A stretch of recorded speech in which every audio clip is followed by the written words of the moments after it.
In the summer, my wife and I, and my wife is a painter, we spend our summers on a small island in Maine.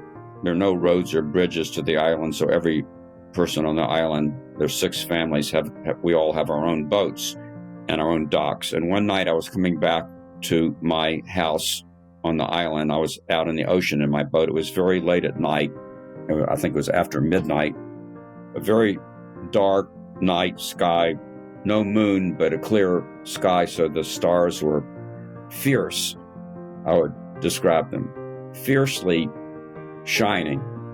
And I decided that I wanted to have a closer connection to the night sky. So I turned off the engine of the boat, and it got even quieter. There were no other boats out on the water except mine.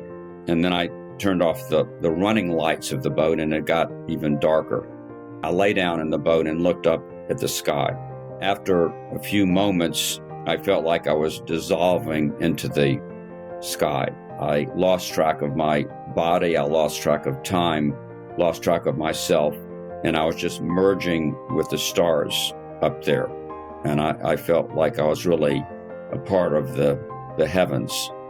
It also had this experience had a strange aspect of time, that I felt like the infinite past and the infinite future had been compressed to a dot.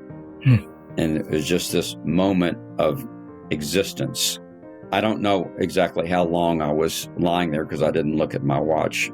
But after a while, I got up and started the engine again and then went home. Yeah, beautiful. There might be people who have similar experiences and perhaps don't value it in the way you do. And I'm curious to know what you think about why it is that for some of us, these moments are really significant.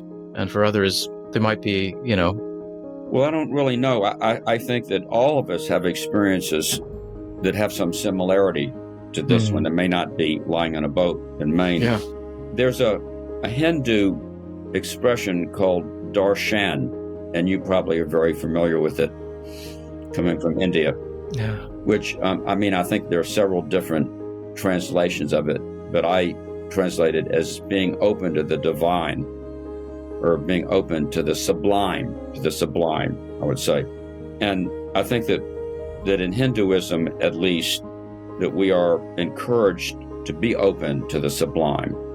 I wish that everyone was open to the sublime. I think most people are, but we lead such busy lives these days. With the pace of life is regulated by our communication devices, our smartphones and the internet. Yeah. We're always checking off items on our to-do list. We live a very fast-paced life, much too fast for our own good. And I think that we don't take the time to just be present and just experience the world. We're just rushing from one thing to the next. I think that our communication technology has done many, many good things. It allows us to stay in touch with family members who are on the other side of the planet. But it also has this downside of having sped up the pace of life and really robbed us of these quiet moments where we can just be, instead of doing, just being.